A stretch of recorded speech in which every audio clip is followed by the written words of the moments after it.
And now, The Morgan Thomas Show. Brought to you by Black's Tire Inc. Here we go, another episode of The Morgan Thomas Show. I think it's like episode 81, and I'm really excited to have you here with us. Got a big show going on this tonight for you, and this weekend got a big game between Miami as they travel to Death Valley in the upstate of South Carolina to take on the Clemson Tigers, and we'll talk about that more tonight. And I'm excited for it because it's two undefeated teams that are ranked teams that are in the top 10. That is kind of interesting to see, and it looks like it's going to be college game day as well. So it's kind of a big deal that this game is going to be played in Death Valley. Not a packed house as we're normally used to seeing, but still one that is worth talking about and getting ready for and preparing now this Monday all the way through the week. So it's hurricane season, as we say, but we got a good weather report coming in. We're gonna clear skies in Death Valley. I'm feeling it after at least a few minutes of the game. But again, thank you so much for watching us, whether you're on YouTube, Facebook, Twitter, on our podcast, and I really appreciate the love and support. Tonight, we got myself, Morgan Thomas, and joining me is my good friend and co-host, Big Al, Alan Adams, over to my left. Al, welcome to the show. Man, it's good to be here as always. Tigers got a good win against a Virginia team that came to play this weekend. May have surprised a few people for sure, Tiger fans, no doubt about it. But hey, like you said, the real test is this weekend. Undefeated Miami comes in, ranked top 10 in the country. Should be a good time. It's always good to talk about college football for sure, and especially when Clemson is doing so well, and you have now an opponent that has been doing so well as well. Houston down at the bottom going to join us as well, and he's actually going to be doing like 5 different podcasts this week. I don't know, he's getting a little bit more popular as the week goes on. So Houston, tell us about, first of all, welcome to the show, but tell us about what you got going on this week too. Yeah, no, tune in Wednesday night. I'm going to be doing my first cameo over on the Sligo podcast with the boys of Seldom Used Reserve, Casey and Marty. They do a great job. Super excited. I've been keeping up with Seldom Used Reserve since I was in college, so this is kind of a big deal. And so tune in on Wednesday night. I believe it starts at 7:30, and we're going to talk a little bit about last week, this week, and everything in between. It's going to be good. I do have a question for you, Morgan. All right, this is kind of a you have to choose one. Would you rather watch political attack ads for the rest of your life, or have Will Muschamp manage your 2-minute drill situations for the rest of time? You have to choose one. Have to choose one. Is it pro Donald Trump attack ads? Because I watch those. I actually already watch those most nights to go to bed, attacking Joe Biden. No, I'm just kidding. Whether you're on one end or the other, you probably know where I'm at now. But thank you so much for joining in. And Houston, great question. Al, I wish you would have gave it to you, but thank you so much. Again, give a shout out over on Facebook, YouTube. Let us know where you're from. Let us know how long you've been a Tiger fan or a college football fan. We got a lot of groups that might be watching and listening right now. We're on every Monday night, 8:30 p.m. Eastern time. So you can check us out live. And we're here to kind of engage with you and interact with you. So if you could get in the comments over on YouTube, Facebook, let us know. We're going to go through a few things. We got a recap of last week, going to talk about some of the games of last week, so college football in general. So if you're not a full-time Clemson fan, maybe just a part-time Clemson fan, you'll enjoy that. Then second segment, we're going to talk about Clemson versus Miami. That game is coming up this weekend, one that the diehard Clemson fans and the part-time Clemson fans will be excited to talk about for sure. And then at the end of the show, segment number 3, we have our picks against the spread, where right now looks like I'm the only one with the winning record, or with a positive in the win percentage there. So we'll talk about that a little bit more. Segment number 3. So if you're somebody who likes picks against the spread, not just straight up, we'll tell you our opinion on it, but don't take it to the bank. Still make your own educated decisions with your own money. Let's just say that way. But again, thank you so much for joining in. Let me tell you about our primary show sponsor, and let's kind of get started into the show.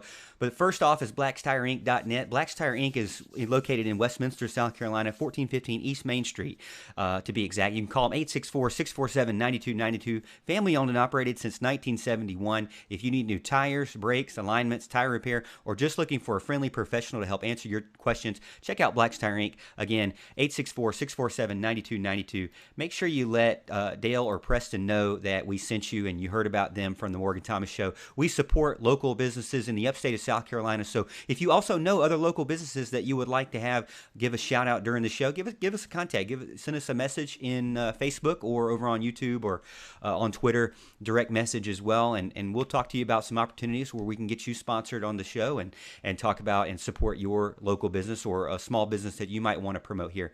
We really appreciate Black's Tire Inc. for joining us and being a part of our show and helping us with, new equipment or whatever it may be. But also, again, we want to support small businesses who are family owned and operated and that we trust, and we would want you to go as well. So if you need some tires, if you got some brake issues, go check them out. Let's talk about segment number 1, fellas. And that's where I wanted to really get into the picks against the spread. I do picks against the spread. And segment number 1, I do that. Alan does the top players of the week, kind of a recap of the players. And then Houston does kind of Houston, we have a problem with kind of the worst result or worst performance of the week. So we'll be talking about those different things. Let me get my soundboard started now. Al Kuhn, if you're out there, I apologize, but soundboard's going to be up. He is here for sure. Here we go. Money talk. Here comes the money. Money, Dollar, dollar. And I feel like that was really loud, so I'm going to turn that down because it looked like it popped up really loud. I apologize. I might have done that on purpose. But talking about the money, right now, fellas, I'm 20-18 overall against the spread. That is a winning percentage, just slightly.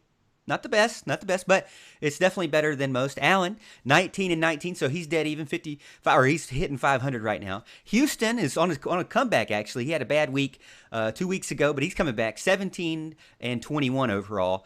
Let me tell you some of our hammer hits. So I'm going to tell you, hammer home hits are ones where we basically all picked the same team and were correct on it. So Jacksonville State holds within Florida State. Now, we felt like that was going to be a good one, and so that one was successful as well. Actually, guys, I don't know if you watched that game, but Zarek Cooper and Jacksonville State were winning going into halftime.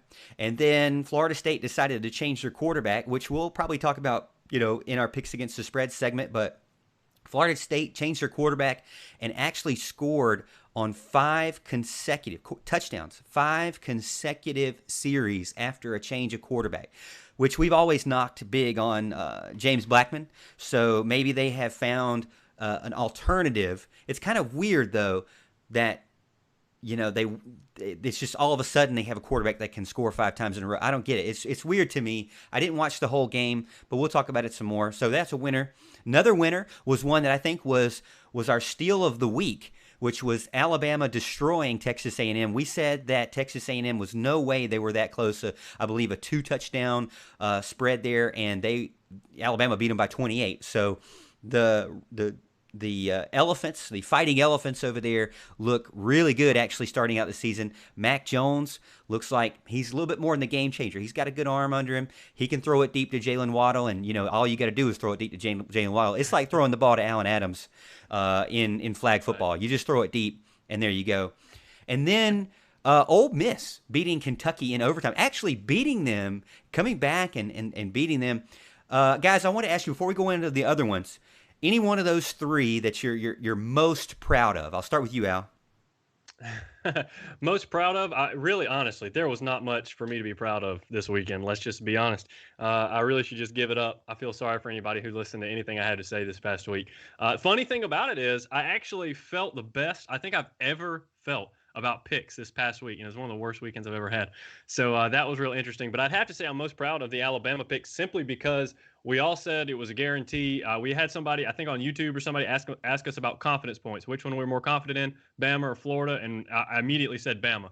And if anybody actually went out on a limb and was crazy and actually put real money on the game, we told them Bama was the one to go with, and they would have made some money. Houston, what you got? What do you think? Is there any one of those 3 that we talked about that stuck out to you the most? I'm going to say Jacksonville State. I've been calling that one ever since Florida State lost to Georgia Tech. I knew Zarek Cooper was going to have a great game. Really doesn't matter if you put in a new quarterback at Florida State. I hate to see what's going to happen against Notre Dame this upcoming weekend. That is going to be ugly. Spoiler alert, spoiler alert. Don't give out your pick yet. All right, so hold it in before we do anything. And then I want to tell you about our lone wolf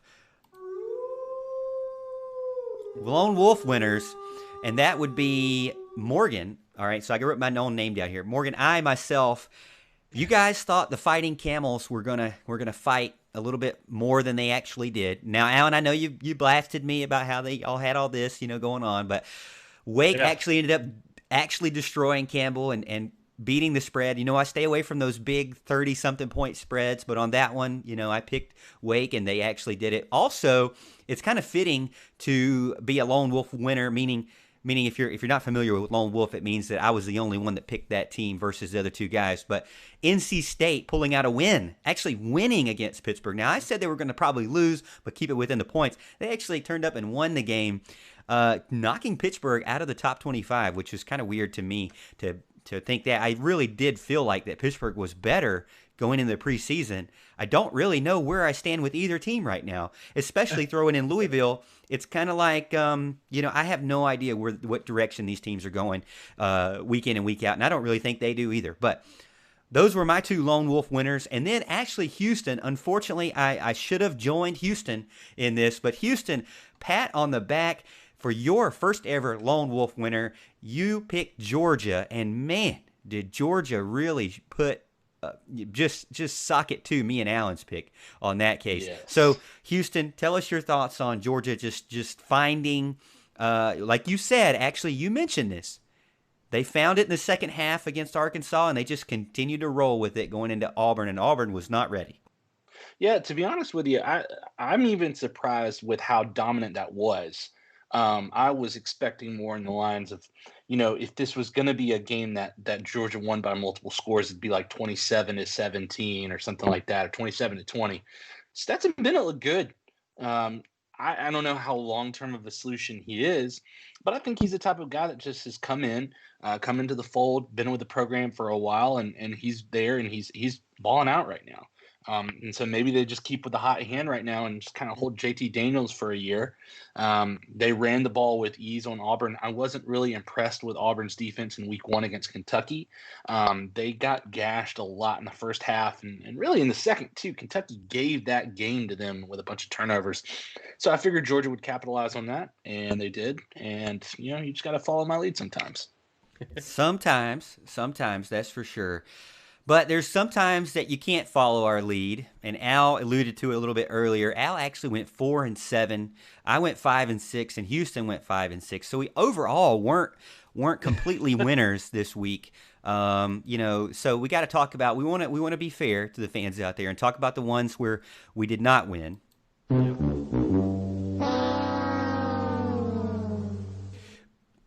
Price is Right, losers. And UNC surviving against Boston College. Excuse me. I was not expecting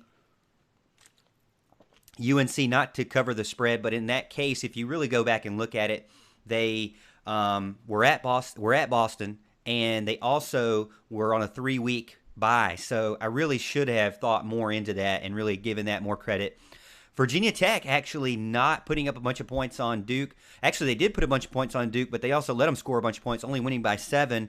The problem with that is they had another 21 players missing, and this time it's starting to catch up to them. Now, hey, guys, I almost don't even want to pick Virginia Tech game tonight until we know how many freaking players they're going to have starting the game, because they're still able to score 30-something points a game with this many players missing, and it's mainly on the back of the transfer from Kansas, I believe Herbert. But it's hard to say what they can do against the spread when you never know how many coaches they're going to have, how many players they're going to have.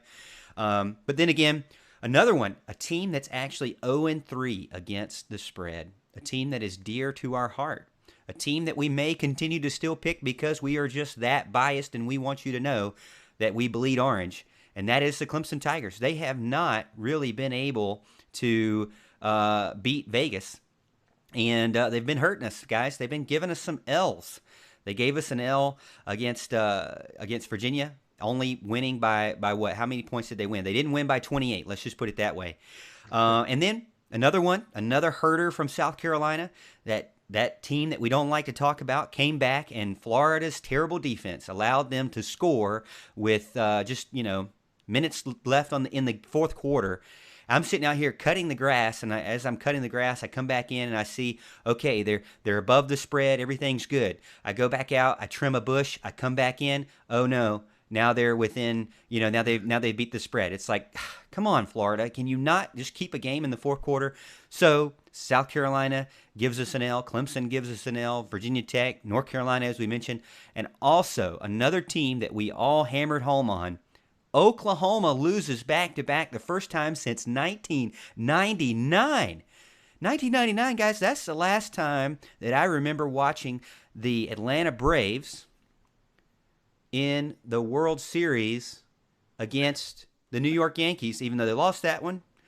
That's a long time, fellas. And I don't even know. I couldn't even find – I didn't spend a lot of time on it, but I couldn't even find a stat on how many times they lost 3 games in a row. I can only imagine Oklahoma ever even losing 3 games in a row. Now we're talking about the Sooners as an unranked team going into this Red River rivalry this weekend. Of those 5 games, of those 5 killers, which one stings the most? Al, I'll start with you. Oh, man. Well, I got to tell you, the Florida one was rough for me because I just did not realize how bad that Gator defense is. South Carolina was able to move the ball. Again, I had talked about it on the previous show that I thought they always have that lockdown corner. They always have a corner that goes in the first round. It happens all the time. I thought Kyer Elam was their guy this year, and they just cannot contain Shi Smith. That is the only player South Carolina has, and nobody's been able to stop him yet. It's absolutely crazy. I was not expecting that. So, yeah, the Florida one hurt real bad, and I was with you on Virginia Tech. I don't like calling these games. I think, they had all those players out last week, so I was thinking, what's, 21 players out this week? What difference does it make? And except for this week, they were without their 4 starting DBs, which really hurt them against Duke. Duke was really able to move the ball because of that. So that was kind of rough. I wish I would have known that before we all went all in on Virginia Tech there.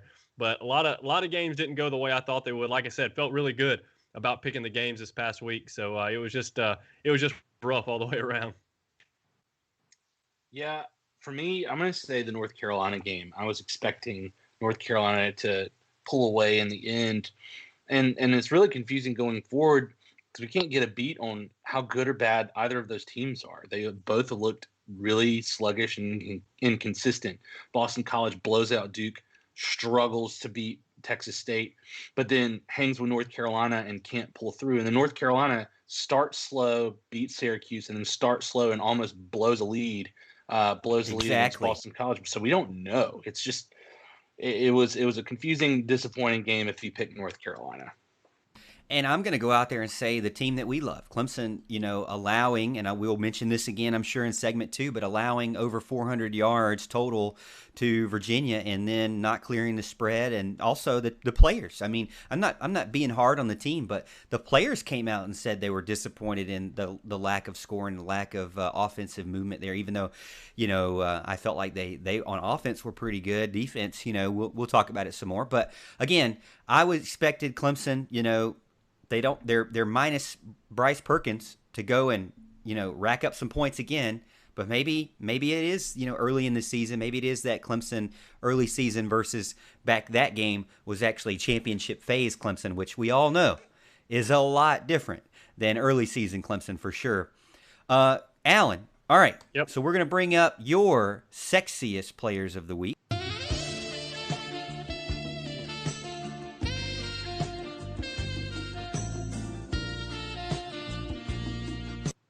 Take it away, my friend.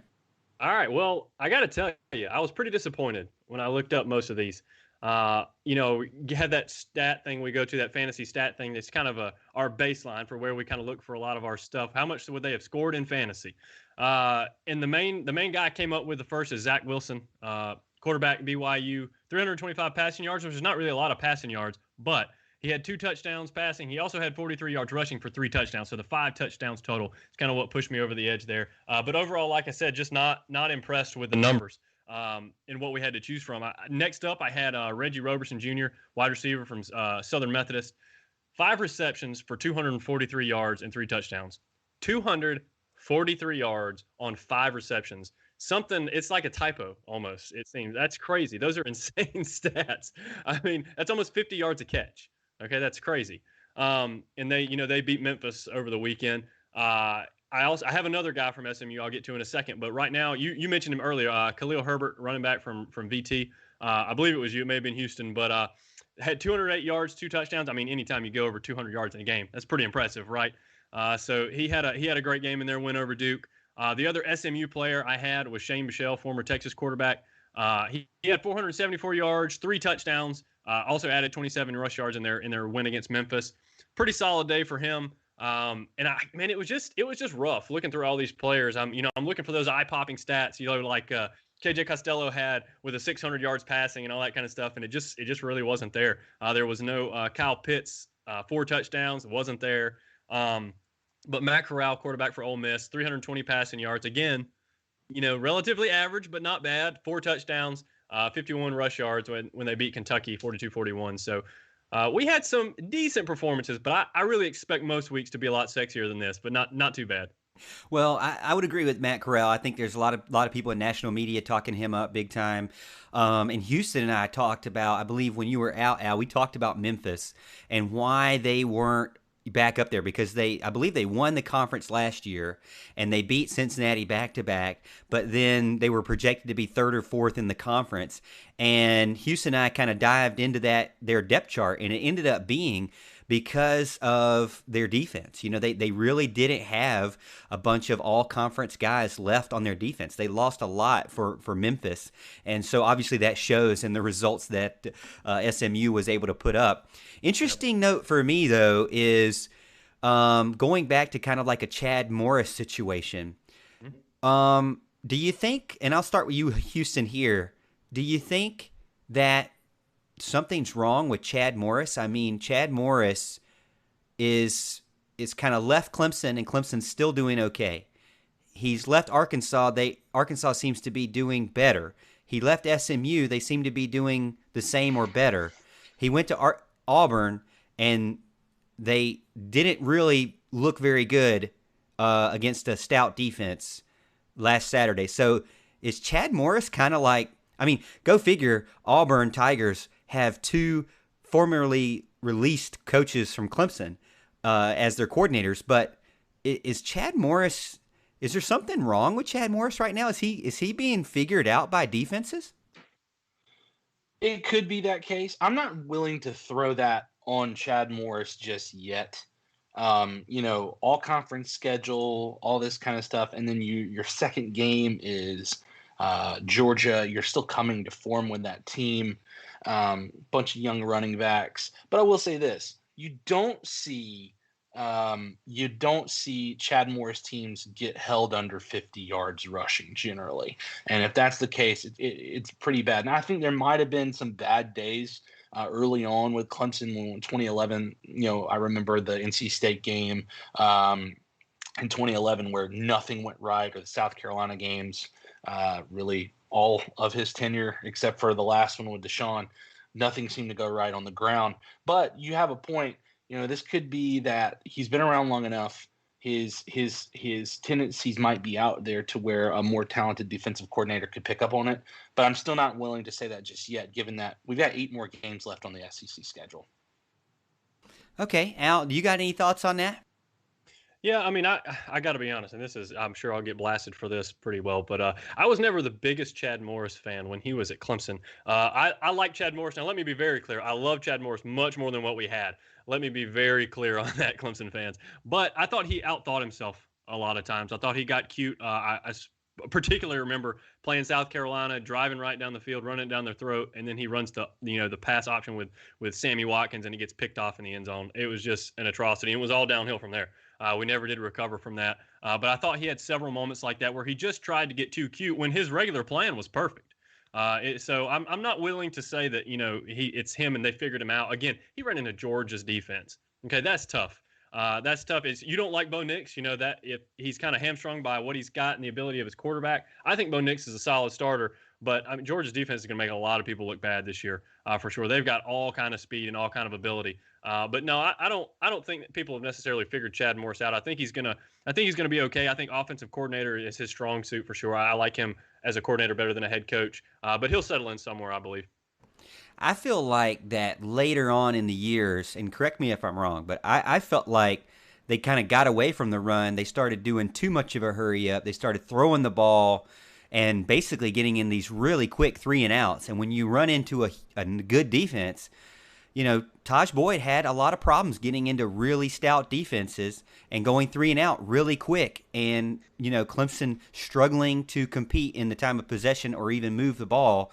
Sometimes I kind of felt like, was Chad Morris a little bit gimmicky, more of an Oliver Purnell football type guy, version of Oliver Purnell. I felt that way in some cases, that when he left, Dabo Swinney came out and said, hey, we want to get more to be a more well-known power running team, but in the same kind of spread scheme. And so, they have gone away from some things I felt like that Chad Morris instilled and have morphed now into Tony Elliott style. And, there's pros and cons to that as well, too. But we'll see what Chad Morris can do, because it does seem like that he's struggling to find his place in success for sure. But that I'm assuming that wasn't the we have a problem, game that you were going to pick Houston. So without further ado, Houston, let's get to your section where we talk about the worst performance of the weekend. Houston, we have a problem. Yes. So first up, I'd like to put on blast the two powerhouse teams in the state of Texas. What in the world are we doing right now? Texas, you gave up umpteen million yards to Texas Tech last week. You said this is going to be solved. We're not going to be doing this. What do? You come home to play TCU, a team that got beat at home by Iowa State, which actually doesn't look that bad now, but still beat at home by Iowa State. You have a chance to punch it in the end zone, and Deontay Ingram fumbles it away. And the game ends with TCU running out of the end zone with a safety. How embarrassing. But, you don't have to look that much further down the road in College Station, Texas, where you paid $75 million to get beat by, 28 points. You gave up 540-something yards of total offense with literally Alabama running the same play. Deep ball to Jalen Waddle, deep ball to Devontae Smith, deep ball to Mechie. Three wide receivers just running wild all over Texas, and they had no answer. And here's the thing: Texas A&M had 435 total yards of offense. Not a bad offensive day, but that defense is trash. It's bad. It is real bad. So that's my first just horrible performance of the week. I won't do Georgia this time, or Auburn this time, since we just talked about it. The next one up, I have to address this one, because it's South Carolina. I'll go ahead and spoil that one for you. It's not necessarily South Carolina's offensive game plan was actually good. Florida's defense was trash. It was bad. I was surprised when you have someone like Shi Smith, who had 10 receptions and was basically the entire offense for South Carolina in week one, and you allow him to get 12 receptions against your defense that's supposedly better. But the thing that just got me, and I had to laugh at it at the end of the game, was watching them go for almost an 8-minute drive. An 8-minute drive to end the game down 2 scores. And it was methodical. They couldn't stop them, but you ran out of time. And not only that, when you get inside the goal line, you have 2 wide open passes that are overthrown and you can't score. How in the world do you let that happen? If I was a South Carolina fan, I would be furious right now. So that's terrible. I would throw Florida State in there, but they're too easy. So I'll just skip them for another week when they get blown out next week. My number 2 in this has got to be Oklahoma. What are you doing? I mean, what's going on there? At what point does Oklahoma fans start to question Lincoln Riley? They couldn't run the ball at all against Iowa State. And look, I'm not saying Iowa State's a bad team, but you should be able to run the ball with the athletes that you have with Oklahoma, instead of having to let Spencer Rattler bail you out, which he did not. in a lot of cases. 2, you were up by, I want to say they were up by a touchdown at one point in that game and just let it slide at the end with Iowa State just pounding them. There was nothing special. Iowa State pounded them, came back, took over, got an interception at the end. Oklahoma, what are you doing? And then my number one, and this was enjoyable. This one's really enjoyable. Mississippi State. What in the world? I mean, you went into Death Valley West, fake Death Valley, whatever you want to call it. Just beat the brakes off of LSU. They couldn't stop you. Threw for 623 yards. Then you come back home to face lowly Sam Pittman. There's no way Mississippi State loses that game, except they did lose that game. And granted, on paper, it looks like you threw for 313. KJ Costello threw for 313, but 1 touchdown, 3 picks, a costly punt return fumble. They couldn't score within the red zone. Arkansas couldn't score really either, but it was just who could give the ball away last, and it was Mississippi State. Arkansas gets their first win in 20 SEC games on Mississippi State's home field the week after blowing out LSU. Unbelievable. Yeah, those are some good picks there for sure. Some frustrating things, and it kind of hurt us in our picks against the spread, but thankfully we didn't have to worry about Mississippi State on our end. But, those other teams, some of those other teams did get us. Got a lot of people over in chat saying, man, they really enjoyed our picks against the spread last week. Some people already talking about the previous game, Clemson versus Virginia, and how awesome Andrew Booth was and his one-handed catch or a touchdown. John gets in on chat saying that it's the same old same with the ACC. You can't predict anything.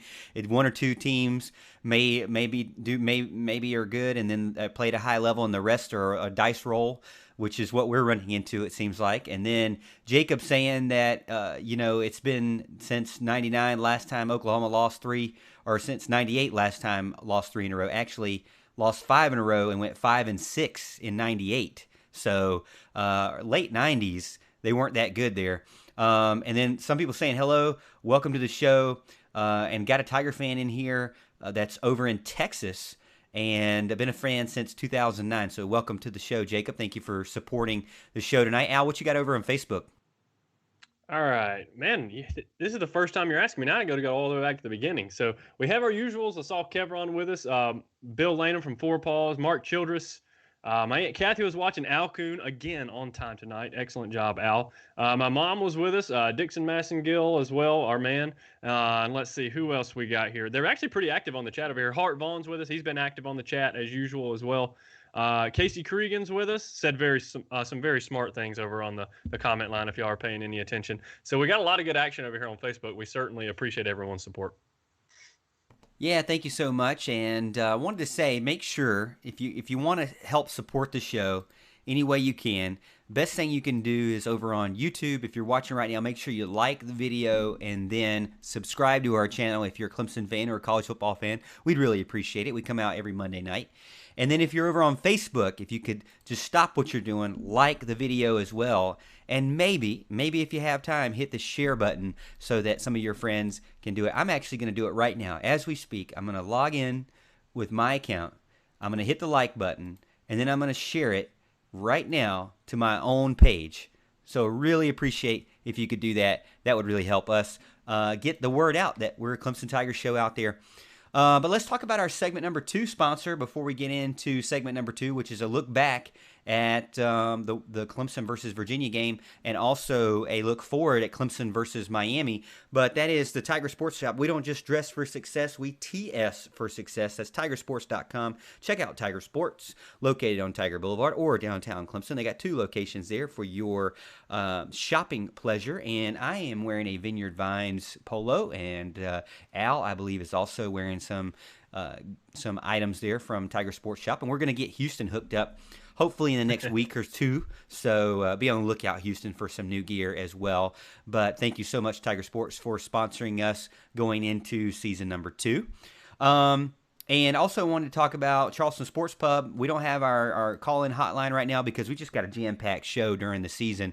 But our call-in hotline is usually 864-772-6674. Put it in your phone so you can have it later in the season. But Charleston Sports Pub, as you can see, Clemson legends dine at Charleston Sports Pub. So go check them out of Clemson and downtown Greenville. And then also the name is Charleston Sports Pub. So they are in Charleston as well if you're down in the lower part of the state. But we really appreciate their love and support for the show as well. And again, we appreciate your love and support of the show.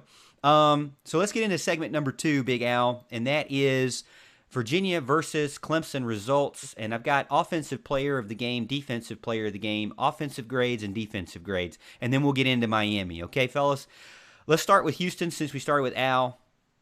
Offensive player of the game for me, it was hard to pick between Trevor Lawrence, Travis Etienne. Trevor Lawrence, 329 yards, 3 touchdowns. Travis Etienne, 114 receiving yards and 2 total touchdowns. ESPN, I believe, gave a sticker to Travis Etienne. I'm going to give it to Trevor Lawrence for coming out again. 300-plus yards, 3 touchdowns. Great job from the man who, as of this season, I don't believe has thrown an interception and is killing it, through the air. So good job, Trevor. Yeah, I'm going to have to go on the other side of this and go with Travis Etienne. 114 receiving yards, and a lot of that was on his own. I don't have the yards after catch. And to be honest with you, I don't think the play calling was really putting him into an advantage. He made a lot of plays despite some really, really bad play calling, bad blocking, and made the most of his night. So he absolutely deserves player of the game for me. And I think he got his name right back in the Heisman race with the way that he performed on Saturday night. Yeah, I have literally zero to add to what Houston said. He's 100% right. It's Travis Etienne, no doubt about it. Made a lot out of nothing. Didn't get help from Tony Elliott, I didn't believe, and he didn't get a lot of help from his line either. I mean, what he did, he made all on his own. So definitely going with Etienne as well. And that's no knock to really Clemson as a whole. I mean, Virginia, we knew coming into the game, had a better defense, one of the better defenses that they will play this year in the ACC. So I expected a lot from the Virginia defense. I did not necessarily expect 400-plus yards from Virginia's offense, and we'll talk about that. Defensive player of the game, though, I have to give a shout-out to Andrew Booth with the nice one-handed interception in the end zone. However, not my defensive player of the game. I got to give it to the guy who was all over the field, and that is Balin Spector. 13 total tackles, a half a sack, and 1.5 tackles for loss. So both guys, great job, but again, I'm going with Spector on this one. I'm going to go with Booth, and it may not show up on the stat sheet, but he looked like he made the jump that we've been expecting him to make. I've been waiting to see what Booth would look like in his truest form, and he looked like it on Saturday night. You have that spectacular Odell Beckham-esque interception, which comes on the heels of an unusual sequence where the targeting gets overturned. That same guy catches a pass and is talking trash to the defense, and then he gets reverse mossed basically by Andrew Booth. It was fitting. And then on top of that, he had some great pass breakups. I think him and Darion Kendrick had a pretty solid night at the corner spot. But I think Booth had a spectacular game, and I think he gets defensive player of the game. Yeah, I hate for you to be wrong twice, Morgan, but you are. It's definitely Andrew Booth. He had a great night. Like Houston said, had some, not only the interception heard around the world, or seen around the world rather. It was absolutely crazy, and what a great play it was. It's the Booth we've been waiting on, and he had some good pass breakups like Houston mentioned as well. There's a lot of physicality to his game. Once or twice he may have probably should have been flagged for pass interference. He wasn't. It's a physical game. The refs make the call. They didn't. So he gets credit for the breakup, and he looked really good. I like that. We need some physical corners. Kendrick played good as well, but yeah, it's definitely Booth as defensive player of the game.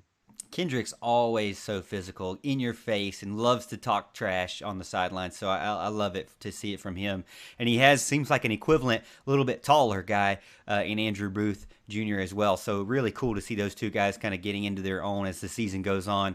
Offense and defensive grades, and we've got some questions in here, some thoughts on Brent Venables maybe not pressuring the other team as much. I don't know if I necessarily saw that. I'll let you guys see if you think that too. But for me, I give the offense a B because they had 400 something total yards. They had a great performance from Trevor Lawrence, great performance from Travis Etienne, spreaded the ball around in the receiving core. A lot of people got touches. Issues with some false starts. I think they had like 3 false starts in the first half. They kind of settled down a little bit in the second half. But again, it was a team they were supposed to beat or expected to beat. The spread was 28 points, a team they just destroyed last year with a more explosive quarterback and only come out and win 18. It was kind of like, it seemed just kind of like one of those games where it just was a channel turner, to be honest with you. I hate to say that, but I mean, I flipped back to the other games that were going on, Oklahoma, Iowa State, Auburn, Georgia, and Clemson. I was kind of on rotate, and nothing on any of those games really stuck out to me. So, I mean, I didn't really feel any flashiness coming from. Maybe it's the receiving core that we have. Maybe it's the play calls that we have going right now. A lot of people are saying it's because it's not the championship phase, and so maybe there's a lot of playbook that's not being used. But I felt it was just kind of average to me, not really exciting in my opinion. Now I did catch the Andrew Booth catch, so I like that for sure. But defense on that end, they had 2 interceptions, but allowed 417 total yards. And 4 of 5. Virginia was 4 of 5 on 4th down conversions. So I thought that was kind of interesting. And it seemed like, that power rushing team was able to run the ball over 100 yards and also able to kind of throw the ball as well. Obviously the game was, I felt like, never at risk. I mean, Clemson was going to win the game at every moment. But, it just seemed like kind of a slow start for the Tigers. I actually give a defense a C. I think that I'm kind of not impressed with a 400-plus yard, game from a team that I felt like is a power rushing team. So I got a B for offense, C for defense.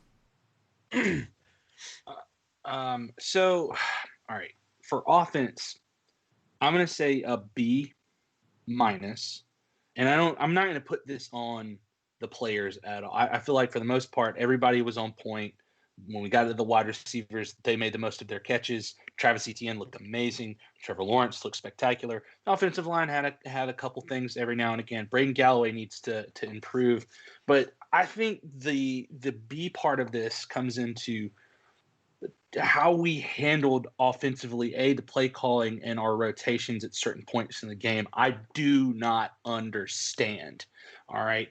I look, I get it. We're not in championship phase. I understand that, this happens every year. But if we've got the athletes to do what we are able to do, why can't we take the kill shots a little earlier or take it a little bit more seriously? All right. Why are we having, a screen pass late in the game when we can put the game away, go to Lynn J. Dixon when he drops it? And I'm not saying Lynn J. Dixon is bad at it, but that's one of the mistakes. Why is he in there when you can just give it to Travis Etienne, who's already got 114 yards receiving for the night, and let him get 200 yards receiving for the night? Because he was going to go score on that play if you give it to Travis Etienne. Where's Joseph Ngata? He got 1 target. It was overthrown. It's one of the few mistakes that Trevor Lawrence made. So is Joe Ngata hurt? Is he not producing? What's the deal? Like, I need to know what's going on with that. 2, or I guess 3, what's going on with this play calling as far as with our running? It's slowly in our screen. Like, we did a ton of screen passes and we did a ton of these little lead draws. This offense, to me, had a game prep looking more like Rob Spence than anything that I've seen in the last 5 years from anything Clemson's produced. And that's why I was really frustrated watching the game, because we've got the talent to beat this team 62-17 like we saw last year. There's not really many changes, but we just kind of ho-hum. We'll keep it vanilla till next week. If you want to keep it vanilla, fine, but this game could have been 42-10 at halftime if we wanted to really turn it up. So, I've been complaining about this for a long time. Where's the killer instinct in these games early on in the season? I know that, it's championship phase and we turn things on, but we got the power to do this. We got the firepower to do this, or Clemson has the firepower to do this, to where, you can get more guys to be able to play in the second half if you just put the pedal to the metal and actually focus on getting it done in the first half. So it's really frustrating. That's why I give it a B. For defense, I'm going to give him a D. I quite frankly thought it was lackluster. We showed our youth on the defensive line with Brzee and Murphy, and they had some good moments. I think our secondary looked on the cornerback position. Darion and Andrew had some good plays. Landon Sanders did not have a good night. He did not have a good night. And the thing that frustrated me the most, and this could be, I'm willing to give Brent Venables the pass on this week just because we're getting ready for Miami.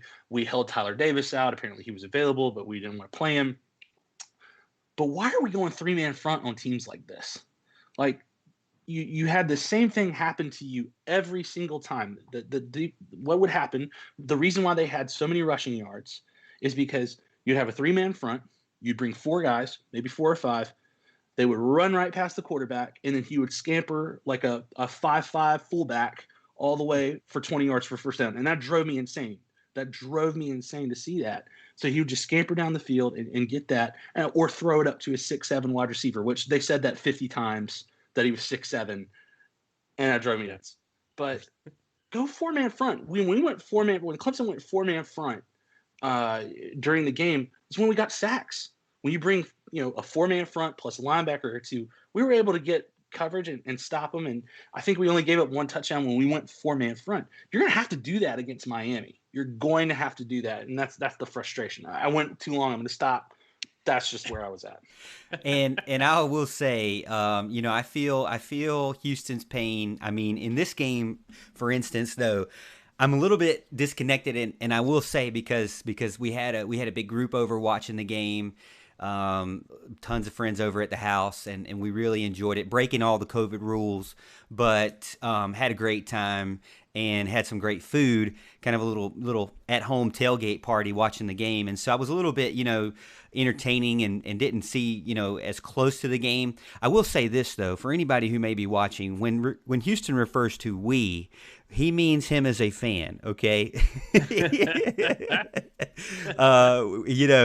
We are not associated with Clemson at all. Let me just throw that out there. But I will say he is a huge Clemson fan, and when you get passionate about it, I can understand for sure. Especially knowing it's hard when you're in the situation with the team that you have because you know the potential that's there. You see the flashes, and then you get given to you, for the most part of 4 quarters, a channel turner.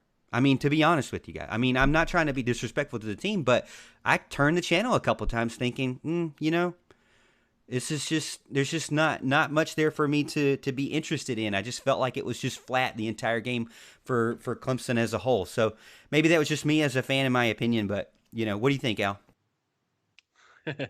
Yeah, I wasn't real thrilled with what I was seeing either. Now I'm not crazy enough to turn the channel, that's for sure. But I gave the offense a B-. I wasn't overly impressed with the offense. Like we mentioned before, I wasn't impressed with the game Tony Elliott called. We were in 3rd and long way too much the other night. I mean, just way too much. We picked up several of them, but that's not a position you want to be in. And when you get in against an elite team or an elite defense, you're not going to pick up those 3rd and longs consistently. I didn't think the OL got the push I was looking for. ETN made up for a lot of that. Just goodness gracious, that touchdown run he had around the left side over by the Clemson bench was insane.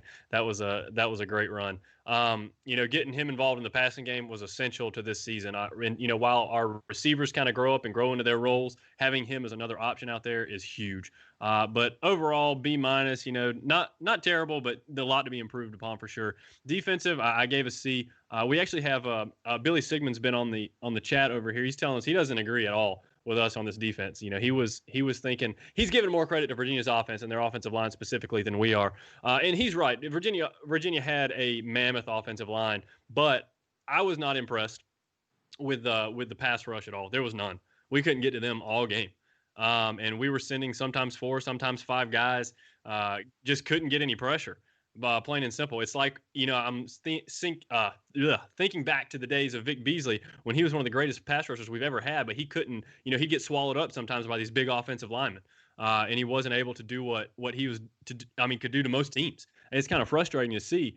Missed tackles, missed assignments in the secondary. Like Houston said, Xanders did not have a good day. I've been pretty high on Xanders. He's kind of, he lacks some in the measurables in the height department and things like that, but usually you kind of make up for that with your work ethic, your tenacity, your smarts, and everything like that, your good tackling ability, and he just didn't have that night. I'm not down on the kid. I think he'll get it fixed and improve for sure, but it just wasn't his best night. You didn't hear a lot from Brazee or Murphy, which we've gotten really used to these first couple games. We hear a lot from them. They were double teamed a lot. It's not necessarily fair to say they had a bad game. It's just we didn't hear their name like we had hoped. You didn't hear Henry. Those guys. It's just we just couldn't get any rush from the edge or the middle, to be honest with you. Booth had a good game. Kendrick had a good game as well. When you don't hear anything about Derion Kendrick most of the game, it's because he's doing a good job, and he did. Nolan Turner, I thought, played well. Balin Spector played well, but the defensive line just flat out didn't get the push, and we're going to need a push against Miami. I'm hoping Venables was kind of, taking his play call in a little vanilla, almost like Tony Elliott, hoping, they were kind of sandbagging a little bit for Miami. We'll find out. I think the Tigers will turn it around this coming weekend. I hope so at least, but I gave them a C.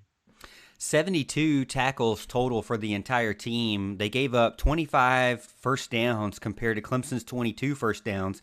And the time of possession was won by Virginia, 33 minutes, 17 seconds, 26 minutes, 43 seconds. So it's kind of one of those things. And Clemson actually had 8 penalties total overall, only 65 yards, thankfully, but only or 8 total compared to their 1. So that's kind of a lopsided calling of the game. I don't know why the referees did that, but if you can call 8 on one team, you can call more than 1 on the next team. I mean, come on, their opponent out there is doing more than just 1 penalty the entire night. I mean, really.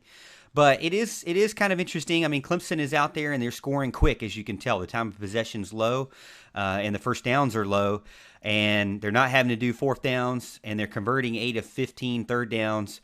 And they're getting on the field, they're getting off the field, they're scoring, and it's kind of easy. It's kind of fun in the sense it's not as stressful to nitpick a 41-23 win when they were winning the entire game. I mean, they were up 24-10 going into halftime, so it's kind of easy to nitpick those. And for those Clemson fans out there that kind of get on us for doing this, I mean, hey, you have to analyze it. Even the players and the coaches said there's a lot could be improved on in that game.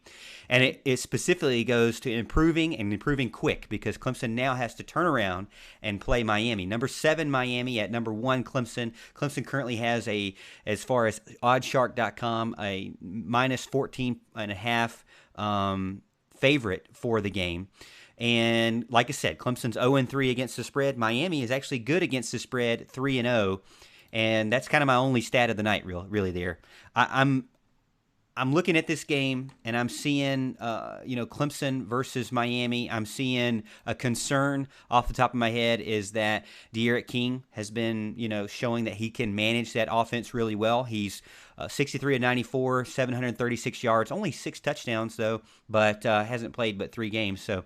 They have beaten Florida State, killed them, but that's not really that big a deal. Louisville went kind of toe-to-toe and ended up winning that one, but Louisville hasn't really been showing that they're some monster team either out there. So what do they have? What have they proved that they can do? What have they proved that they can do against Clemson? It's kind of hard to say, because I believe that Clemson has, I think Virginia, Wake, Citadel, it's really hard to say. But what I will say is that I'm looking for containing De'Aaron King. I don't want to see him get out and run the ball against Clemson. I don't want to see him, kind of having his day on third down. So that's my first thing, is when you get into Brent Venables type defenses, and we've talked about this many times, when you're man-to-man on the outside, you're man-to-man to the tight end, you're man-to-man to the running back, a lot of times you're also man-to-man to that quarterback, or ignoring him altogether and just hoping he's contained by the defensive ends. And if you're not careful, that will hurt you on third down, because what Miami liked to do against Louisville was come out in an obvious passing down, come out in an obvious spread formation, sometimes with no running back. And De'Aaron King basically did the Cam Newton-esque type thing where he would just wait until there was enough room to run for the third down conversion. And it really wasn't ever intended to be a pass, but it actually was a passing play. He does drop back, and the wide receivers are running those routes. But in his quarterback mind, he's going to run it anyways. And it's hard to determine, is that going to be the case or not, and contain that quarterback. So I'm interested to see that. I'm also interested to see Harris as well. Cameron Harris has 311 yards and 5 total touchdowns on the year compared to Travis Etienne's 243 and 2 touchdowns. Miami is a well-balanced team, and they've got just as good of a defense, I believe, as anybody in the ACC. So I think it's going to be a good matchup. It's obvious why there is going to be College Game Day there. The Clemson, or the ESPN matchup predictor currently has Clemson as an 86% favorite. And I don't have the odds shark up of the Clemson game. Let me see. Let me see if I can find it real quick. Okay, OddsShark has a predicted score of 45-24. It currently even with some of the consensus on the spread going to Miami, 52%, but 94% expect over the over, which is 61 points. So high-scoring matchup with Clemson predicted to win, but the consensus is kind of 50-50 on whether or not they'll win by a little more than 2 touchdowns or not. I'll kind of do a turn, or pass it around the horn here before. Don't give your picks against the spread until the end. But what are your concerns for Clemson going in? What do they need to do and to look out for, maybe that I haven't already said, or if you agree? We'll start with you, Al. Of course, you'll start with me while I'm typing on the chat line over here. No, I mean, you got to be concerned about Eric King, plain and simple. I don't know. Morgan can probably look up the tape. All of these shows run together for us. I don't know which one of us predicted Miami to win the Coastal, back when we thought there was going to be a Coastal. But I think Miami's a talented team. He's joking. I think Miami's a talented team. I was higher on them, than most at the beginning of the year. And we'll see what they've got. They've showed good, they showed good stuff so far. It's got a lot of Clemson fans kind of concerned about the weekend after that last performance. But you gotta handle Derek King. You gotta find some way to make him uncomfortable. You got to get a pass rush, which I think will be easier for us with their offensive line compared to Virginia's. But also, when you get the pass rush, you can't overrun it either. Okay, because then he'll burn you with his feet badly. A lot of people, when we play a Lamar Jackson type, when we play a Derek King, they always want to leave a spy. They always want to leave somebody just in case he takes off.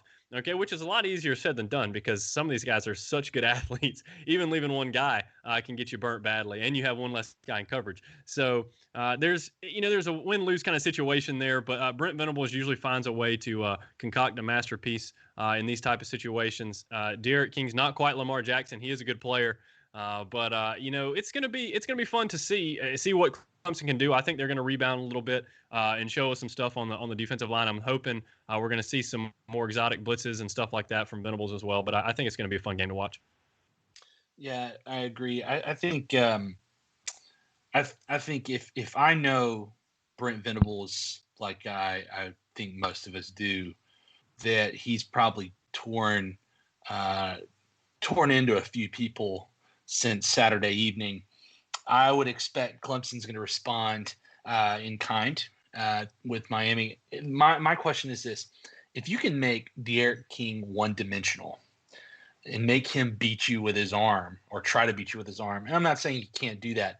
What I am saying is, if you take his primary runners, Harris and Knighton, out of the game, or take that ability to just run all over the field away and make him try to beat you with his arm, then I think that you've got a better shot. Really test him to do that, because I think the only big time pass plays that Derek King has made this year have been complete bust in coverage in Louisville. You had 2 75-yard bombs against them with virtually no one in front of them. I might be wrong, but I don't think Clemson's going to be doing that as much with their defense, despite we may have had some problems the other night. I don't think that's going to be that bad, or Clemson has problems like that. But I think Clemson's going to get it done. I think when you look at our offense, Clemson's offense versus Miami's defense, I think it's in Clemson's advantage, and I think ultimately it'll be similar to most of the ACC games we've seen in the past, where Miami might come to play with us for a quarter or two, but Clemson will end up pulling away towards the end. And some of our fans are getting in on the text line, my personal text line, so not a text line I'm going to tell you about. But from the fifth quarter, Clemson over on Twitter asking a question, what do we think the factor is going to be for Tyler Davis being back in the mix, which is something that, you guys have talked about, the concern with the defensive line. Maybe they're waiting on Tyler Davis to come back, and it looks like he will be in the mix this weekend. Their prediction is really close to the OddsShark prediction of 45-26. So obviously more than 14 points, just a little bit more than 14 winner as from them. So, I think obviously having Tyler Davis back is huge for anybody. I mean, he's such a great player. You have to be able to have him in the mix to kind of hold his own. And even though I felt like he was undersized to begin with, he has really shown that it doesn't matter. He knows how to use his body in situations and leverage himself against the offensive line. So I'm excited to see Tyler Davis back. It's like I said, he's been missed. I mean, at the end of the day, you got these big guys out there, but in some cases it may be because they're new, they're young, they're having to get used to the offensive line schemes that are kind of out there. Now, I'm not, a big know-it-all of offensive line. We'll have to get our friend Eric McLean on to talk about the offensive line. But what I will say is that, you got Murphy and you got Brazee out there. Those guys are definitely young, so they can't do it all right out the start. There's going to be some flaws there. There's going to be some learning curves, some growing mistakes, and some pains there. Again, it goes back to we're kind of nitpicking a team that beat somebody 40-20. So it's still fun at the end of the day. I hope that this game is going to be everything that's built up to for college football fans, but I also hope that Clemson comes out with a win. Even though Clemson is 0-3 against the spread, I really feel like that this team can continue to hold their own and continue to just pull away as games go on. And considering that Miami kind of went back and forth with Louisville, and Louisville ended up not being as good as we thought. Miami just destroyed Florida State, but who cares, really, to be honest, in that sense.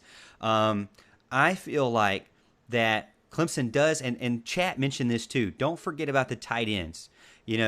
Clemson has a good tight end, but so does Miami, and that's going to mess up the middle of the field. They're going to have to really think about the middle of the field there. And as you mentioned, Landon Zanders, Nolan Turner, going to have to be really aware of the middle of the field because of the tight end. But even though Clemson's 0-3 against the spread, to me, 14.5, beating a team 14.5 at home is easier than 28 at home, especially the returning or defending coastal champions in Virginia. Miami is better than Virginia in a lot of ways, but I feel like Clemson should be able to beat this team by 2 touchdowns. So I'm going to go ahead and say give me Clemson to cover the spread 14.5 right now. So mark it down. I might be 0-4 at the end of the week, but at least I'll be 0-4 with the Tigers. All right. So are we going? So we're already into the pick segment. Have we done our? We're doing just Clemson now. Just Clemson now. Don't stress out. Okay. Don't stress out. All right. No stress. Yeah, we're gonna have to do like rapid fire for all the rest of the picks. But yeah, I think Clemson bounces back this week. Plain and simple. I think they bounce back. I think Venables comes with a good plan. Our man Philip, our resident Vol fan, gets in of all people, and I feel sorry for him because this week they have to play Georgia. But he says, sometimes not to blitz and not have the D line's ears pins back works well against a quarterback run, which is 100% right. Have the D line stay in their gaps, breaking down, not getting way upfield. He's 100% right about that. I'm sure Venables is going to have that plan as he always does. And we're really going to make Derek King, like Houston said, beat us in the air, which is I hope is what we do.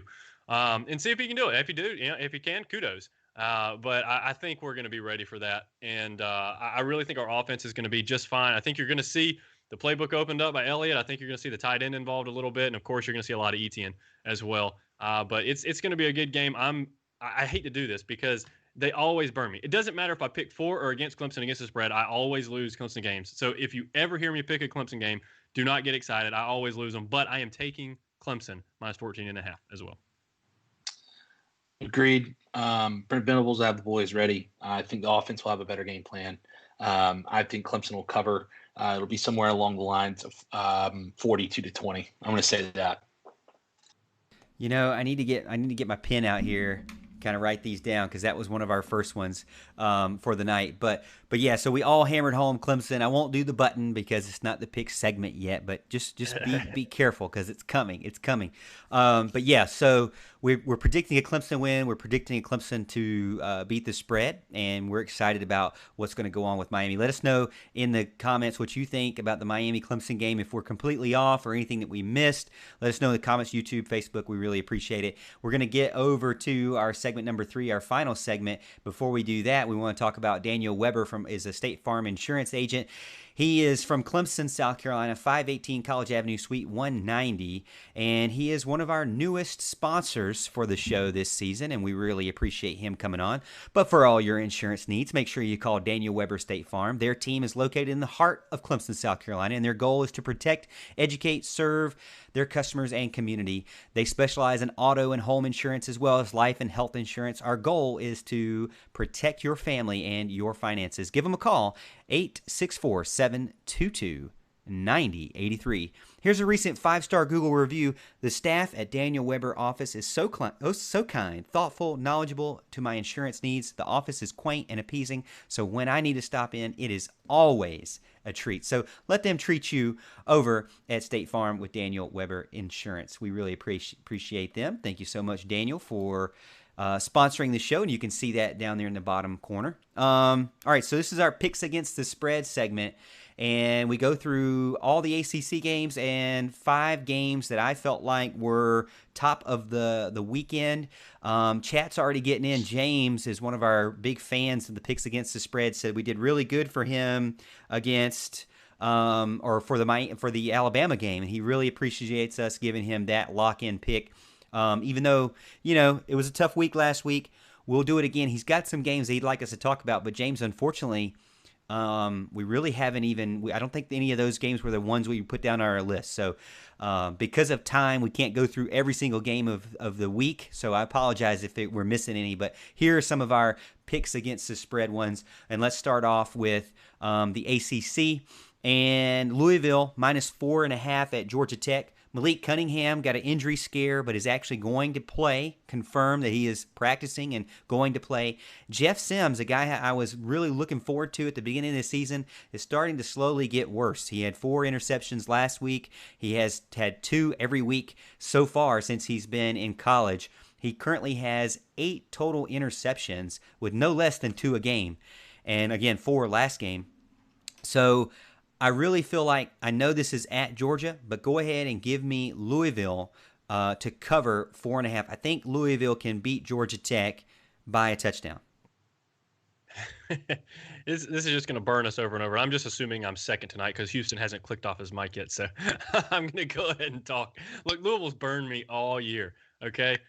They've burned me all year. Duke's burned me all year, but I have to pick Louisville here. I got to go with Morgan. And I'm probably just going to cheat off Morgan's paper because, he picked one more game right than me last week. So I need to get on the Morgan train. No, yeah, Georgia Tech, they're turning the ball over too much for me. And they've got weapons. If they can just harness them a little better, they really do have a lot of speed, and they can play some ball. So I'm going to take Louisville with the points as well. Louisville is just a team I can't quit. I'm going to go Louisville as well. They've got the weapons. Do they have the defense? This game's going to be just bleh to watch, but I'm going to take Louisville in the points.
It's kind of important. I had 5.5, but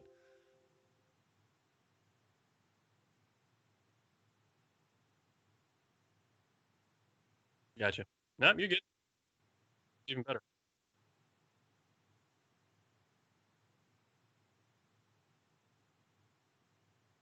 Or excuse me, I'm on mute here. Give me Virginia +5 to beat I think they're going to beat UNC, so they won't even need the +5. But give me Virginia Tech to beat UNC. Sorry if I was on mute there. I must have been on mute for a while, so apologize. But again, Virginia Tech will beat UNC and will not need the points. But go ahead and give me the 5 points.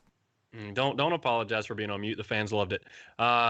I'm gonna, I'm actually going to take UNC here. UNC has burned me. They burned me last week. I really thought they were going to easily cover that spread, but I think their reality check has set in.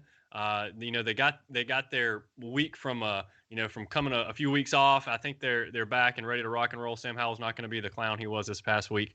Virginia Tech, I'm hoping they have their defensive backs are still out this coming week. We really won't know until game time. But yeah, I'm going to take UNC minus the points here. If I find out, but right before the game that they have all their defensive backs, yeah, maybe my mind would change. But right now, it's all that matters. And on the show, it counts. -5 UNC. So I'm going to kind of split the diff here. I'm going to say that give me points with Virginia Tech, but not to win. UNC wins the game outright, but not by more than 5. I'm going to say it's a closer game. It's going to be the same old we've seen from UNC, sluggish, barely getting through, but able to kind of prevail. Something along the lines of like 31-28. I'm feeling that. I'm feeling that too. I could see that happening. I think it was going to be a close game no matter what. But if you're going to give me 5 points on the road, I kind of got to take it, especially with a team that I felt like would win the Coastal going into this season before everything happened. But that leaves Allen. I believe this is his first of the year. Lone Wolf pick of the year. So Al, let's see if you can win that Lone Wolfer there. Would be nice. You went on a limb going for the Tar Heels, but not really that much of a limb because they're a good team. Next one up is North Carolina State at Virginia. Virginia -9.5. And to me, this is one where I got to ride NC State, man. They are two evenly matched teams. I think that both can put up, 30-ish points per game. Both like to run the ball primarily. They're both going to run the clock down very quickly because of that running tendency. So, if you're going to give me the clock and it's going to be a short game because the running game, give me +9.5 points to NC State. Call me crazy, but I think NC State can hang with anybody. If you're going to give me 9.5 points, I'll take it. I'm not going to call you crazy. I'll just call you Morgan. But I think NC State +9.5 is what I'm going with here as well. I'm sticking with you. You told me last week you thought NC State was a good team. You thought they were better last year, just full of injuries. And they've been playing well offensively. I think people are going to overreact to the UVA playing Clemson relatively well. I'm going to take those 9.5 points as well. So I'm going to regret doing this, but I'm going to take NC State's burned me so many times. I'm going to take them 9.5, but I don't have them winning outright. I think Virginia wins the game, but I don't think it's by 9. There's another hammer home. We all did NC State on that one. Next one up is Duke at Syracuse. I believe, yeah. So Duke -2.5 at Syracuse. Syracuse is a home underdog. Now be careful with this. Home underdog, because we know that Syracuse plays better in the Dome. And, they played UNC close. Not UNC, I'm sorry. But they both struggle to score, Duke and Syracuse. And they both allow over 400 yards per game so far in this season. It's hard to say what's going to happen in this game. But I didn't pick Syracuse to win or last week because they were at home, and I felt like I made a mistake not giving them the home field advantage because for some reason they do have it somehow. So give me Syracuse to win in the Dome at home. Give me the +2.5. I mean, a home underdog +2.5. If it's going to be a close game like Vegas is predicting, then just give me the points. I'll take it. Yeah, anytime a home team's only an underdog by a couple points, I like to take the home team. I'm going to do that here as well. I think Syracuse wins outright, probably by a touchdown. I think their defense is gonna kind of confuse Chase Bryce a little bit. They throw a lot of weird things at you. I'm going with the Orangemen in the dome as well. Yeah, give me the Orangemen as well. This game is going to be a snooze fest, but I'm just gonna say Syracuse and the points. And there's another one. We all picked Syracuse on that one. So next one up is Pitt -6 at BC. This is an interesting one. Another home underdog. So we got two home underdogs back to back in the ACC. And this time, BC is up there with +6. And I know Houston's talked big about Jerkovic and BC. I know Walt has told me a lot about BC and how they are a surprise team this year. They had a close game against UNC. UNC did have 3 weeks off, but BC could have won that game. I mean, they had chances, and they even could have tied. They were trying to tie the game and threw an interception for a pick 2. Not a pick 6, but a pick 2. Do I think that Pitt is a better team than Boston College? Yes, I do. I think they actually have a really good defense compared to most in the ACC. But can they beat Boston College by 7? I think that Jerkovic can take the ball down the field and can hang. He could hang with with the Tar Heels. I think he's going to be able to hang with Pittsburgh. I'm not really impressed with Pittsburgh being able to put up a ton of points. So if it's a low-scoring affair, I think that is in favor of BC. Again, another home dog by almost a touchdown. So go ahead and give me BC +6. Yeah, Pittsburgh is kind of dead to me after this last week's performance. I really thought they were going to cover, and they've kind of been up and down as well. But BC's kind of been the same way, but they've been a lot more solid than people thought.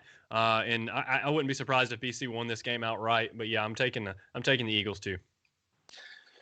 Yep, Pitt stinks. BC's a salty bunch. Give me the Eagles at home. And that's another one. Let me just write that down, man. I mean, this is another, group think is starting to happen big time with us. Last week we picked a lot of teams where we were on the same page, and we ended up, Allen was 4-7. Me and Houston were 5-6, but so we'll see. It is what it is, I guess. We may be all wrong at the same time, but maybe not every week. That last one up for the ACC, because we've already talked about Clemson, but that is Florida State at number 5, Notre Dame. Notre Dame right now is -21. You guys know that Notre Dame, by this weekend, it'll be almost a month since they've played a game, fellas. I mean, they haven't. Their last game was September 19th. Okay, what did you have for lunch and dinner on September 19th? You don't even remember because it was freaking 4 weeks ago. Okay, so they haven't played a game in forever, and that kind of scares me. That really does. If they were playing anybody else, it would scare me more than it does. But Florida State was losing to Jacksonville State. Florida State is still trying to figure out a quarterback. I can't say I know anything about Jordan Travis other than he brought him back from basically closing the program down. I don't know. But a new quarterback does not fix the biggest problem. 420 yards per game given up and 30 points per game given up. Oh, by the way, 97% of the public is picking Notre Dame, so give me Notre Dame. Look, this is kind of an interesting pick. The fact that FSU got it together in the second half, this last game, really wants to make you think: are they going to stick with this new quarterback? Are they going to go back to Blackman? What are they going to do here? And Notre Dame's been off, like you said. I mean, that's a lot of scary things to take into consideration. On the surface, this looks like a 40-point cover for Notre Dame, but gosh, I just look like an absolute fool if I pick Florida State here. And honestly, I really want to, but I'm going to take Notre Dame in the points just because, again, I would be laughed out of the building if I took Florida State right now the way they're playing. I would laugh you out of the building. Don't worry about that. Look, Notre Dame could have been off for 2 years. They're going to steamroll Florida State. Florida State stinks out loud. They're terrible. It's going to be like watching a Yugo drive straight at a freight train. Notre Dame's going to win this by 35.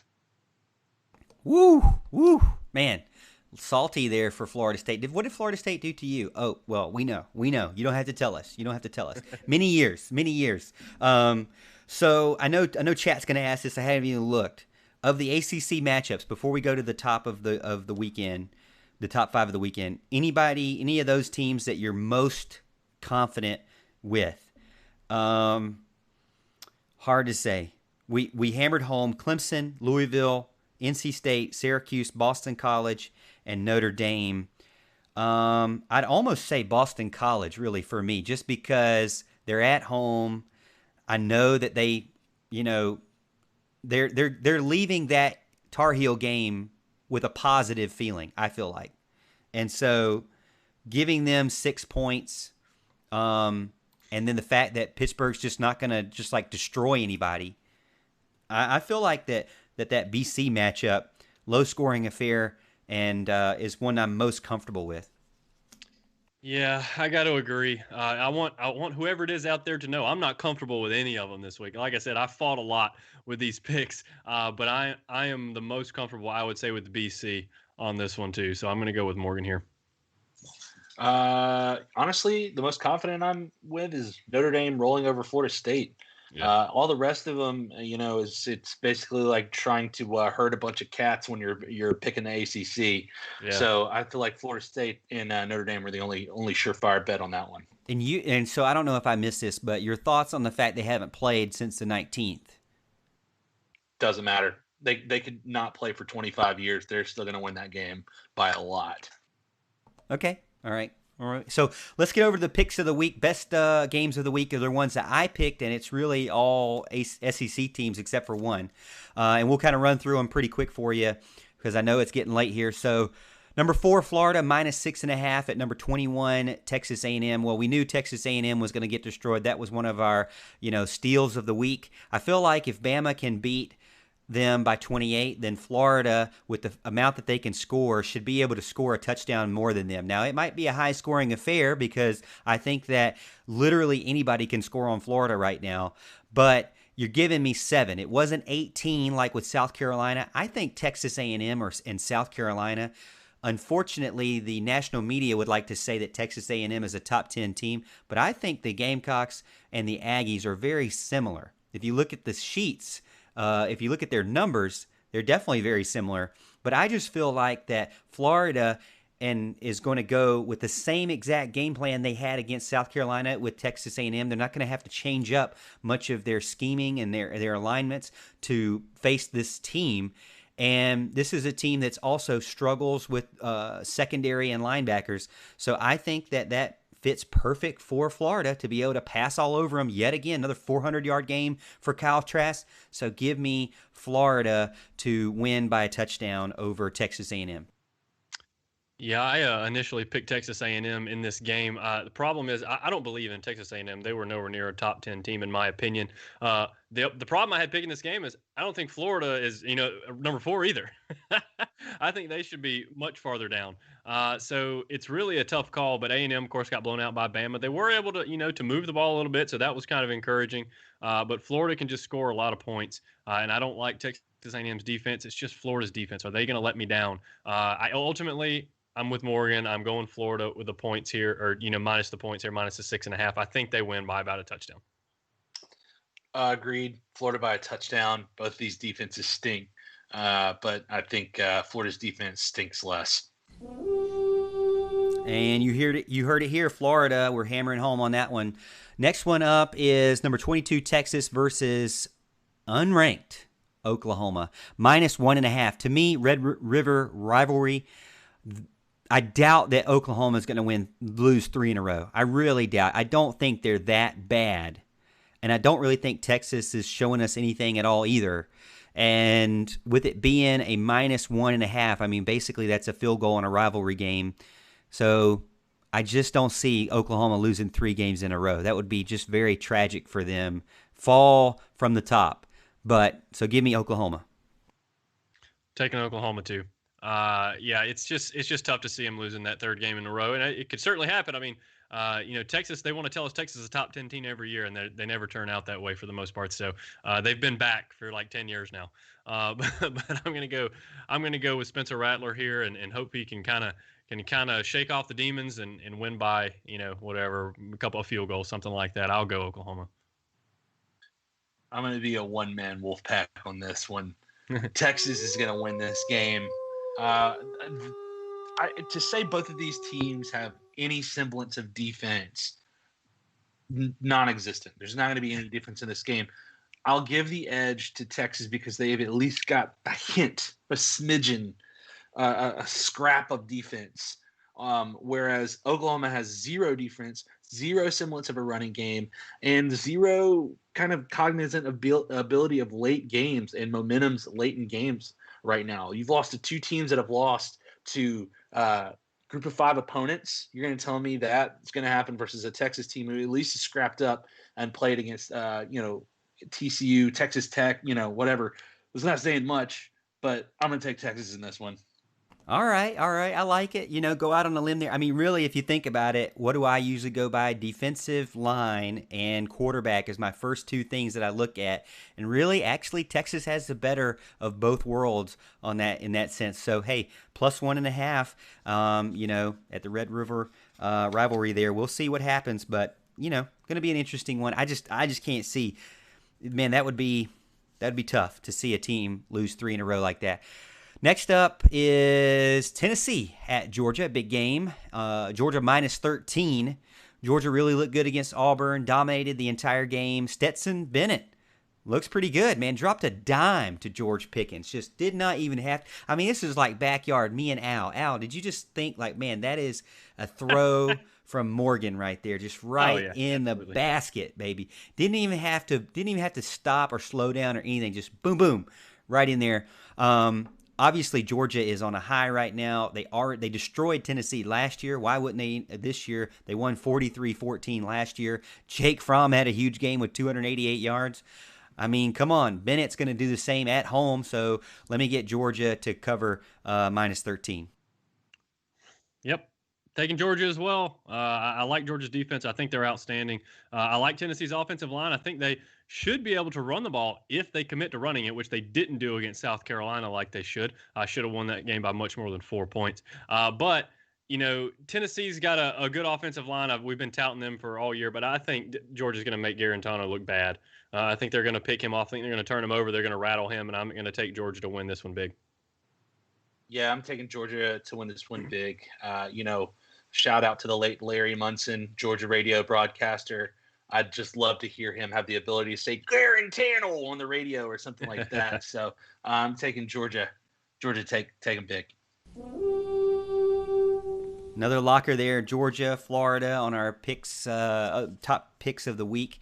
Let's see, who do we got next? We got number 2, Alabama, -24 at Ole Miss. Or Ole Miss, I say Ole Miss.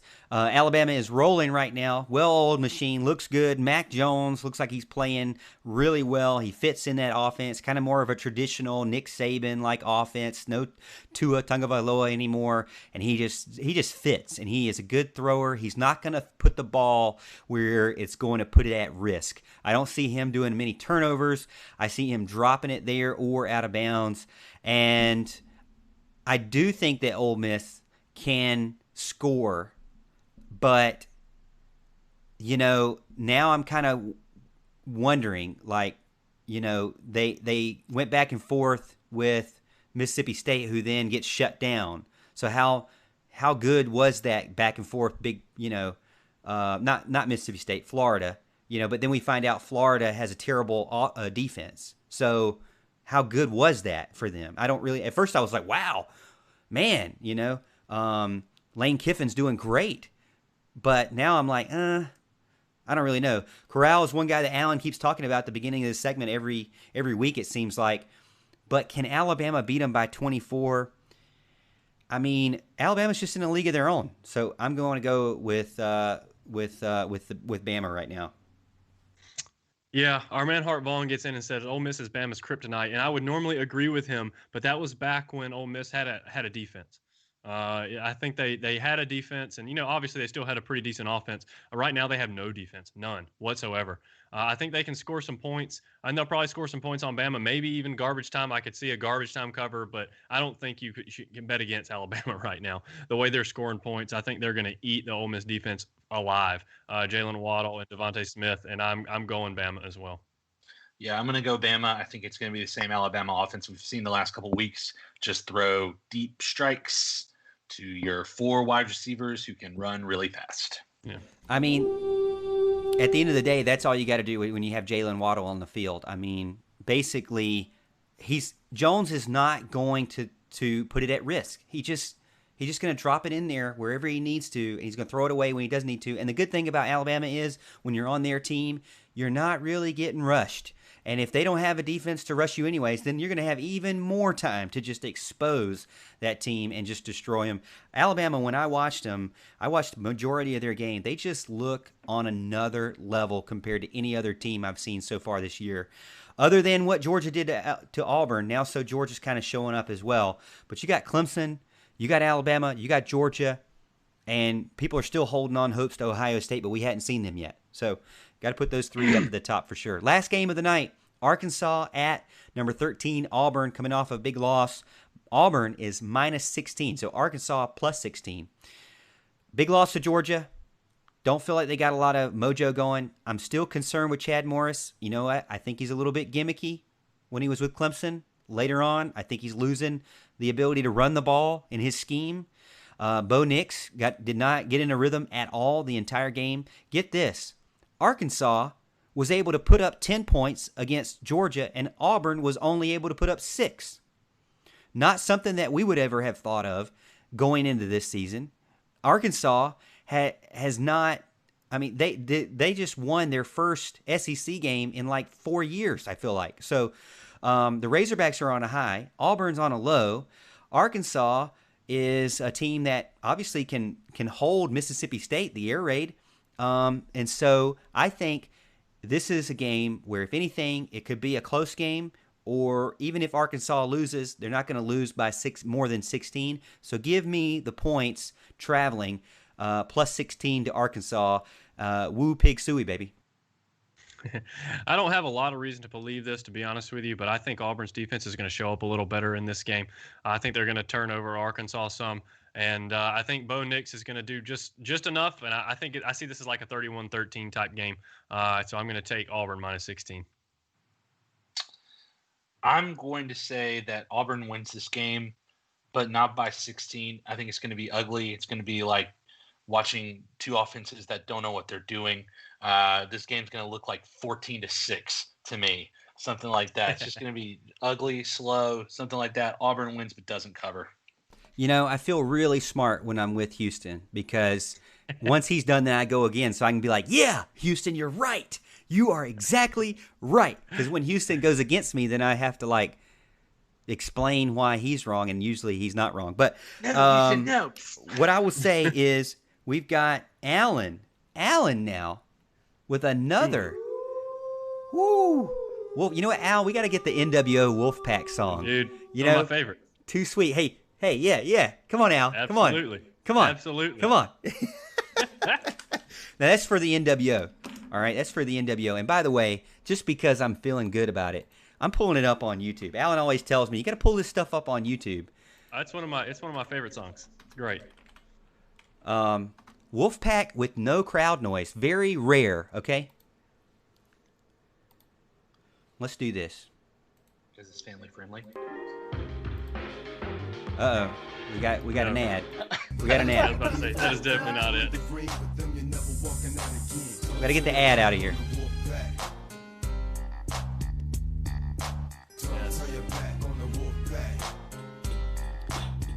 Al with his Wolfpack picks, being a double Wolfpack tonight. We'll see what you can do. Now, hey, Al, that's how I got out ahead. You know, I'm 2 games ahead of you, and it's because of my Wolfpack picks, man. You got to go with it. So we'll play that. We'll play that some more. I know you guys are really wanting to hear that. So we'll play that some more towards the end of the show, which it really actually is the end of the show. Thank you so much, guys. Hey, if you're a 90s WCW fan, I know you got to be loving that, because I know I'm a 90s WCW fan, and Wolfpack was where it's at. Man, Sting with the red and black paint. Come on, man. Give me the baseball bat. Hey, anybody who has a black baseball bat knows what I'm talking about right now. So yeah, we got a bunch of picks against the spread for you. I believe that's like 11 picks against the spread. We got our prediction for Clemson versus Miami. Some things that were stressing us out after the Virginia game. Things that we'd like to see improved at Clemson and Miami. And then we also talked about some of the things that we're seeing in college football in general and answered some of your questions over in the chat. Before we go, Al, check in with Facebook. We got anything before we let the fine ladies and gentlemen watching over on Facebook and YouTube go for the night? Let's see. We don't have a lot lately. They were all in on our picks. There was a lot of chat going during our picks for sure. Casey Cregan's giving us a hard time telling us we're NC State fans because of the Wolfpack stuff. That is the farthest thing from the truth. Not a big NC State guy here, but as usual, lots of love to all the comments. We had a ton of chat going on tonight. It was really good back and forth, so we really appreciate everybody getting it on Facebook. Yeah, and I'm going to call myself, because I've won like 3 Wolfpack games, 3 Wolfpack picks so far. I'm the Wolf of Las Vegas Boulevard, baby. Not the Wolf of Wall Street. Not the Wolf of Wall Street, but the Wolf of Las Vegas Boulevard. Just call me that. That's going to be my slogan so far. Al, maybe you can get in on some of that action if you win this weekend. We got James asking, how confident are we in Clemson winning by more than a touchdown against Miami? We picked them to cover the 14. So we picked them to cover the 14. So I'll take that too. Clemson Carson's saying 38-27. So you're looking at 11 right there. That is under the spread, but still a win there. So, hey, anything can happen in college football. The best thing is that college football is happening, and we will see you. Oh, Al, by the way, I'm sorry I took you away from your football. It is Monday Night Football, and the Packers are playing right now, so maybe you want to skedaddle on over there. Hey, no worries, though. I found out they're playing the Falcons, and even if they're down 90 points going into the fourth, you've got about an 85% chance you're going to win. So missing Devontae Adams and our second best receiver, Alan Lazard, as well. So it's going to be interesting to see what happens tonight. It doesn't matter how many points you're down going into the fourth quarter against the Falcons, Al. You always, always, always have a chance. James saying that Green Bay is up right now 13-3, so no worries there. So, big shout out to the Pack. Hey, by the way, I don't know if you guys saw over on Twitter at the Morgan T Show, but I did a little bit of PA work for Wade Hampton High School. They got beat by Spartanburg 56-26, but I had a good time. I really enjoyed it. So if you ever go out to see a high school football game, maybe you want to see Dorman, not this weekend, but next weekend. I believe that's the 16th. So if you want to see Dorman and maybe hear yours truly call the game from the PA announcer, go get you a ticket at Wade Hampton and watch some of the football. So, hey, you'll get to see Dorman and Wade Hampton, two teams from the upstate play it out. But anyways, if you want to check out a clip from my PA announcing, go check it out over on our Twitter account. Make sure you follow us Facebook, make sure you subscribe to us on YouTube, and make sure you follow us on Twitter and subscribe to us on the podcast. And what else? Oh, by the way, go check out southlandclub.com. We got some articles up there as well if you want to go see some stuff we do throughout the week. But again, thank you so much for joining in and being a part of the show. We really appreciate it. We hope you have the best week coming up and do good in your picks against the spread. And as always, Tiger fans, we'll see you at the top of the hill.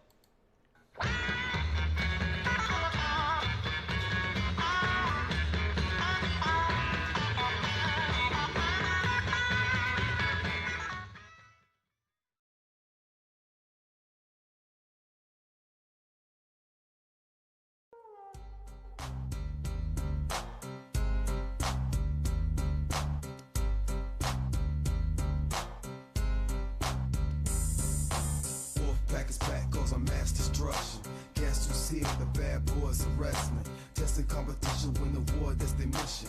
Not no mercy, see the rings like the street. If you don't know, you better find out the wolf pack. Here to prove a point, number one, just believe that you don't want to tussle with them or be avoid of them. Come in the ring with them, you're never walking out again. Don't turn your back on the wolf pack. Don't turn your back on the wolf pack. Don't turn your back on the wolf pack. Don't turn your back on the wolf pack. You might wind up in a body bag. You took your chances, now it's time to show you we're wrong. In the ring, this is war, all you sucks not strong. Day in, day out, the wolf pack for life. Tell me who has the guts to come in the ring tonight. We care about the replicas, we make our own rules. You're doing that what it take to fill their shoes. See, it's just a crowd pleaser. On the ground to leave, you're the punishment for making enemies with these soldiers. Don't turn your back on the wolf pack. Don't turn your back on the wolf pack. Don't turn your back on the wolf pack. Don't turn your back on the wolf pack. You might wind up in a body bag. Wolf pack is back, cause of mass destruction. Guess who's here? The bad boys are wrestling. Testing competition, win the war, that's their mission. Not no mercy,